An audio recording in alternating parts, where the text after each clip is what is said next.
Hello class 5 chapter 9 अनूठा त्योहार. If you want more videos, please write which lesson, class and chapter number in comment box. Let's start the class. हमारे भारत में शुभ अवसरों, त्योहारों और पूजा आदि पर रंगोली का പ്രചലൻ है. നമ്മളുടെ ഭാരതത്തിൽ പല ഫെസ്റ്റിവൽസ് അല്ലെങ്കിൽ സെലിബ്രേഷൻസ് അല്ലെങ്കിൽ പൂജകളിൽ രംഗോലി പറയുമ്പോൾ നമ്മൾ പൂക്കൾ ഓണത്തിനൊക്കെ പൂക്കളിടുമല്ലോ, അതുപോലെ ദീപാവലിക്കൊക്കെ മറ്റേ കളർ വെച്ചിട്ട് ഡിസൈൻ ഉണ്ടാക്കണ പോലെ ഉണ്ടാക്കുന്നത് ഒരു കസ്റ്റമാണ്. അതായത് നമ്മൾ അലങ്കരിക്കുന്നത് ഒരു കസ്റ്റമാണെന്നാണ് പറയുന്നത്. घर के द्वार पर आंगन में या आंगन में बनी रंग बिरंगी आकृतियों को दर्शाती रंगोली भला किसका मन नहीं मोह लेती. വീടിൻ്റെ പടിവാതിലാണെങ്കിലും മുറ്റത്താണെങ്കിലും ഈ ഡിസൈൻസ് ഉണ്ടാക്കിയത് ആർക്കാണ് ഇഷ്ടപ്പെടാത്തത്? बचपन में हमने भी दिवाली पर अनेक बार रंगोली बनाई है, सूखे रंगों से और एक बार अपनी बहन के साथ विभिन्न फूलों से भी बनाई थी. बचपन में പറയുമ്പോൾ ചെറുപ്പത്തിൽ നമ്മളും ദീപാവലിക്കൊക്കെ ഇഷ്ടം പോലെ രംഗോലി ഉണ്ടാക്കിയിട്ടുണ്ട്. കളേഴ്സ് വെച്ചിട്ടോ അല്ലെങ്കിൽ ഒരു പ്രാവശ്യം ഞാൻ എൻ്റെ ചേച്ചിയുടെ കൂടെ കുറേ പൂക്കൾ വെച്ചിട്ടും ഉണ്ടാക്കിയിട്ടുണ്ട്. पर वह रंगोली छोटी सी थी, साधारण थी, उसमें लिखने जैसे तो कोई बात ही है ही नहीं. അത് ചെറുതായിരുന്നു, ഭയങ്കര സാധാരണമായിരുന്നു, അതിൽ എഴുതിയതും ഒന്നും ഉണ്ടായിരുന്നില്ല, അപ്പോൾ അതിനെക്കുറിച്ച് പറയേണ്ട ആവശ്യമില്ല. पर मैं उस छोटे से डिज़ाइन की बात नहीं कर रही हूँ. ഞാൻ പക്ഷെ അതിനെക്കുറിച്ചല്ല പറയണത്. मैं बात कर रही हूँ जब पूरी सड़क फूलों से भरी हो तो क्या हो. സോച്ചിയേ ഞാൻ സംസാരിക്കണത് ഒരു വഴി മുഴുവൻ ഈ രംഗോലി അല്ലെങ്കിൽ പൂക്കൾ വെച്ചിട്ട് ഡിസൈൻസ് ഉണ്ടാക്കുമ്പോൾ എങ്ങനെയിരിക്കും അതിനെക്കുറിച്ചിട്ടാണ്. ആലോചിച്ചൊന്ന് നോക്കൂ. आप चौंक गए ना, एक्साइटेड आइए. यह सुंदर दृश्य आप भी देख सकते हैं पुर्तगाल के अनूठे कलात्मक और बहुत ही खूबसूरत त्यौहार ഫ്ലവർ ഫെസ്റ്റിവൽ में. നിങ്ങൾ എക്സൈറ്റഡ് ആയില്ലേ? ഈ സുന്ദരമായ ദൃശ്യം നിങ്ങൾക്ക് കാണാൻ പറ്റുന്നത് പോർച്ചുഗൽ അല്ലെങ്കിൽ പോർച്ചുഗലിലെ ഒരു യുണീക്ക് കലാത്മക് പറയുമ്പോൾ ആർട്ടിസ്റ്റിക് വേയിൽ അവർ സെലിബ്രേറ്റ് ചെയ്യുന്ന ഒരു ഫെസ്റ്റിവലാണ്, അതാണ് ഫ്ലവർ ഫെസ്റ്റിവൽ. യह त्योहार जून के महीने में मनाया जाता है. ഈ ഒരു ഫെസ്റ്റിവൽ ജൂണിലാണ് ചെയ്യുന്നത് അല്ലെങ്കിൽ സെലിബ്രേറ്റ് ചെയ്യുന്നത്.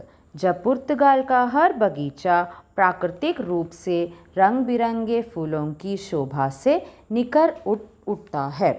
ആ സമയത്ത് ജൂണിലാണ് പോർച്ചുഗലിലെ എല്ലാ ഗാർഡൻസിലും പ്രാകൃതിക് റൂപ്പ് പറഞ്ഞു കഴിഞ്ഞാൽ നാച്ചുറലി കളർഫുൾ ഫ്ലവേഴ്സുമായിട്ട് നിഖർ ഉട്ടാഹെ പറഞ്ഞു കഴിഞ്ഞാൽ ശോഭിക്കുന്നത് അല്ലെങ്കിൽ തിളങ്ങണത് കാണുമ്പോൾ. അതായത് എല്ലാ ഗാർഡൻസിലും പൂക്കളായിരിക്കും, അതായത് എല്ലാ മരത്തിലും പൂക്കളുണ്ടാവും.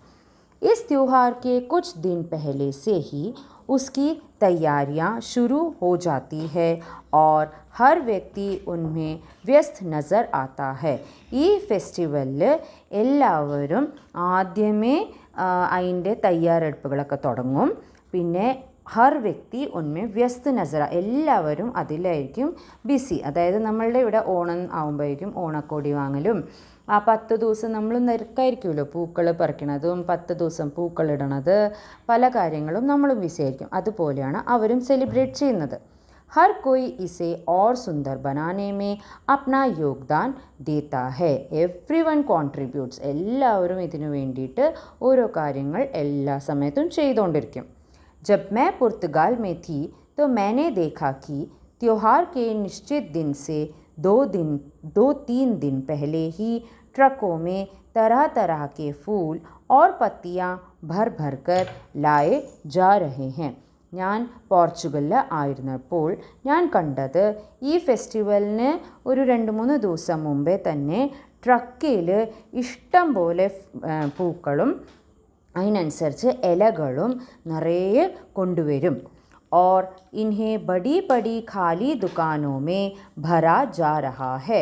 അതിന് വലിയ വലിയ ഈ ഒന്നുമില്ലാത്ത കടകളൊക്കെ ഉണ്ടാവുമല്ലോ, നമ്മളുടെ സ്റ്റോറേജ് റൂമോ അങ്ങനത്തെ, അവിടെയൊക്കെ നിറച്ച് വയ്ക്കും. फिर मछुआरों के उस छोटे से गांव की औरतें, बच्चे, बुजुर्ग, जवान सभी फूलों की पंखुड़ियों को तोड़कर अलग अलग रंगों के ढेर बनाने में जुट गए थे. എന്നിട്ട് കടൽ തീരത്തെ ആൾക്കാരായിരിക്കും അതിൽ കൂടുതൽ ഇൻവോൾവ് ആവുന്നത്. അതിൽ സ്ത്രീകൾ, കുട്ടികൾ, ബുസുർഗ് പറഞ്ഞ എൽഡർ പീപ്പിൾ, ജവാൻ എല്ലാവരും ഫൂലോങ്കി പങ്കുടിയും പറയുമ്പോൾ പെറ്റൽസ് അതിൻ്റെ എതളുകളൊക്കെ മാറ്റാൻ വേണ്ടിയിട്ടും പല നിറത്തിലുള്ള പൂക്കളാവുമ്പോൾ കളർഫുള്ളായിട്ട് അതാത് ഗ്രൂപ്പുകളാക്കാൻ വേണ്ടിയിട്ടായിരിക്കും എല്ലാവരും അതിൽ ഉണ്ടാവുക. അതായത് അവരത് ചെയ്യുന്നതായിരിക്കും. इतने सारे फूलों और पत्तियों को तोड़कर अलग करने में സാധാരണതയാ 2-3 दिन ലഗ് ജാത്തെ ഹെ. ഇതൊക്കെ ചെയ്യാൻ വേണ്ടിയിട്ട് സാധാരണയായിട്ട് 2-3 ദിവസം പിടിക്കുന്നതായിരിക്കും. जिस दिन यह त्यौहार होता है उससे पहली रात को नगर से आने वाले सभी रास्ते बंद कर दिए जाते हैं ताकि सड़कों से गाड़ियाँ और अन्य वाहन आ जा न സക്കെ. നമ്മൾ പൂരത്തിനൊക്കെ ആകുമ്പോൾ വഴിയൊക്കെ തടസ്സമായിട്ട് വെക്കുമല്ലോ വണ്ടികളൊന്നും പോകാണ്ടിരിക്കാൻ. അതുപോലെ തന്നെയാണ് ആ ഫെസ്റ്റിവൽ അവരവിടെ സെലിബ്രേറ്റ് ചെയ്യണതിൻ്റെ തലേ ദിവസം രാത്രി തന്നെ എല്ലാ വഴികളും അടച്ചിട്ടുണ്ടാവും ഈ വണ്ടികൾ പോവാതിരിക്കാൻ. फिर बड़े फ्रेम से सड़कों पर डिज़ाइन बनाया जाता है. എന്നിട്ട് വലിയൊരു ഫ്രെയിം രീതിയിൽ, അതായത് വഴി മുഴുവനായിരിക്കും ഇവർ ഈ ഫെസ്റ്റിവൽ ഫ്ലവർ വെച്ചിട്ട് डिज़ाइन ചെയ്യുണ്ടാവുക. इसके बाद शुरू होता है बहुत सुंदर फूलों और पत्तियों से सड़कों को सजाने का सिलसिला. എന്നിട്ടാണ് അവർ ആ ഫ്ലവേഴ്സ് വെച്ചിട്ട് പറഞ്ഞ പോലെ ഡിസൈൻസും എങ്ങനെയാണ് അവർ സെലിബ്രേറ്റ് ചെയ്യുന്നത് അതൊക്കെയാണ് പറയുന്നത്.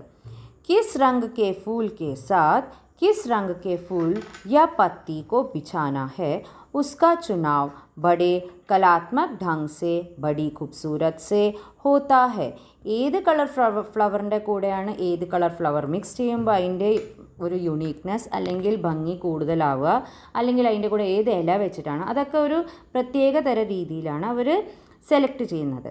गांव के विशेष स्मारकों के डिज़ाइन बनाकर भी उन्हें सजाया जाता है. നമ്മൾ സ്കൂളിൽ ഇപ്പോൾ പൂക്കളം ഫെസ്റ്റിവലിൽ പലരും പല രീതിയിലല്ലേ അതിൻ്റെ ഡിസൈൻ ഉണ്ടാക്കുക. ചിലവർ വള്ളംകളിയുടെ അതായിരിക്കും, ചിലവർ മാവേലി. അതുപോലെയാണ് ഇതിലും വിശേഷ് സ്മാരകവും സ്പെഷ്യൽ സ്റ്റാച്യൂയുടെ ഡിസൈനിൽ വരെ അവർ ആ ഫ്ലവർ വെച്ചിട്ട് ഡിസൈൻസ് ഉണ്ടാക്കുന്നതായിരിക്കും. फूलों के नमूने ऐसे प्रतीत होते हैं मानो सड़क पर रंग बिरंगे गलीचे बिछा दिए गए हो. ഈ ഡിസൈൻസ് ഒക്കെ ഉണ്ടാക്കുമ്പോൾ തോന്നണത് എന്താണെന്ന് വെച്ച് കഴിഞ്ഞാൽ ഒരു ഫ്ലവർ കാർപ്പറ്റ് വിരിച്ച ഒരു രീതി ആയിരിക്കും തോന്നുക. ഗലീച്ചെ ബിഛാന പറഞ്ഞു കഴിഞ്ഞാൽ കാർപ്പറ്റ്. പൂരി രാത് ഉത്സവ് കാ സാ വാതാവരൺ രഹത്താ ഹെ. ഫുൾ ഓൺ രാത്രി ആയിരിക്കും അവരുടെ സെലിബ്രേഷൻ. फूलों की टोकरियों भर भर कर लाई जाती है. മുഴുവൻ ഫ്ലവേഴ്സ് അല്ല, അതിൻ്റെ ബാസ്ക്കറ്റുകളാണ് അവർ കൊണ്ടുവരിക. കാംഗാർ ഫൂൾ സജാത്തെ ഹുവേ സംഗീത്മയ ഹോ ഉട്ടെ ഹെ. കാംഗാർ പറയുമ്പോൾ വർക്കേഴ്സ്, അതായത് ഇതിൽ പണി ചെയ്യണവർ കൂടെ തന്നെ പാട്ടും പാടി ആട്ടവും പാട്ടവും ഒക്കെ ഉണ്ടാവും. ഹർ കോയി കാം കി മസ്തി മേ ഡൂബാ ഹോത്താ ഹെ. എല്ലാവരും ബിസി ആയിരിക്കും. കോയി ചായ് ലാ രഹാ ഹെ तो कोई सैंडविच. सारा गांव एक हो जाता है. ഫുൾ ഓൺ ടൗൺ വില്ലേജ്, അതായത് ആൾക്കാർ മുഴുവൻ എന്തെങ്കിലും ഒരു പണിയിൽ ഇൻവോൾവ് ആയിരിക്കും. बच्चों की खास तौर पर मस्ती होती है और वे मदद भी बहुत करते हैं. ഇതിൻ്റെ ഇടയിലായിരിക്കും കുട്ടികളുടെ എൻജോയ്മെൻറ്റ്, പക്ഷെ അവർ ഹെൽപ്പും ചെയ്യുന്നതായിരിക്കും. दौड़ कर विशेष रंगों के फूल ला कर पकड़ाना उनके लिए खेल जैसा होता है. അതായത് നമ്മളും പറയുമല്ലോ കുട്ടികളെ കൊണ്ട് ആ ബാസ്ക്കറ്റ് കൊണ്ടുവരും ഈ ബാസ്ക്കറ്റ് കൊണ്ടുവരും, അതൊക്കെ അവരുടെ ഒരു എൻജോയ്മെൻറ്റിൻ്റെ ഭാഗമായിരിക്കും. वे इस काम को हास परिहास और स्पर्धा भाव से आनंदपूर्वक संपन्न करते हैं. അവർ ഈ ഒരു കാര്യങ്ങൾ ഹാസ് പരിഹാസ് പറഞ്ഞാൽ ചിരിച്ച് കളിച്ച്, സ്പർദ്ധാഭാവ് പറഞ്ഞു കഴിഞ്ഞാൽ കോമ്പറ്റേറ്റീവ് സ്പിരിറ്റിലൊക്കെ ആക്കിയിട്ട് സന്തോഷപൂർവ്വം അത് ഫുള്ളാക്കും, കംപ്ലീറ്റ് ആക്കും. बुजुर्ग महिलाओं को देखकर लगता है जैसे उम्र इन्हें जरा भी धीमा नहीं कर पाएगी. ബുസുർഗ് ഓൾഡർ വുമൻസിനെയൊക്കെ കാണുമ്പോൾ തോന്നും, അല്ലെങ്കിൽ വയസ്സായ സ്ത്രീകളെ കാണുമ്പോൾ തോന്നും അവർക്കൊന്നും ഏജ് ഒരു കാര്യമേ അല്ല, അല്ലെങ്കിൽ വയസ്സായി എന്നുള്ളൊരു ചിന്തയേ ഇല്ല. അവരത്രയ്ക്കും സ്പിരിറ്റോടെയാണ് ഓരോ പണികൾ ചെയ്യുന്നത്. ബഡേ ഹി ജോഷ് കെ സാത്ത് ഇൻകെ ഹാത്ത് ചലത്തെ ഹെ, നല്ലൊരു ഫുൾ ഓൺ ഫോമിലായിരിക്കും ഓരോ പണികൾ ചെയ്യണത് എല്ലാവരും. सुबह जो तस्वीर सामने आती है उसका तो कहना ही क्या, लगता है स्वर्ग का नंदन कानन पृथ्वी पर आ उतरा हो.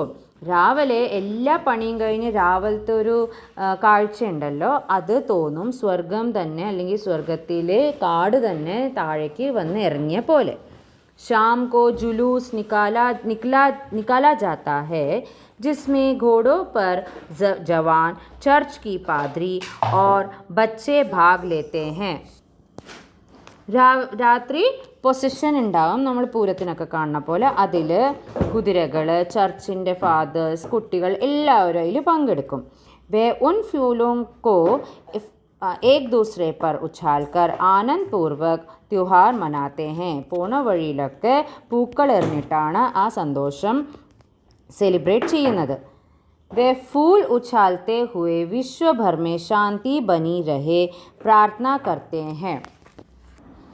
പൂക്കൾ എറിഞ്ഞിട്ട് അവർ വിശ്വഭർമേ ശാന്തി ബനി രഹേ, അതായത് ലോക സമസ്ത സുഖിനോ ഭവന്തു എന്നൊക്കെ പറയണ പോലെ എല്ലാവരുടെയും ശാന്തി ആയിരിക്കട്ടെ എന്ന് പ്രാർത്ഥിച്ചിട്ടാണ് അവർ നടക്കുന്നത്, അതിൽ കൂടെ പോകുന്നത്.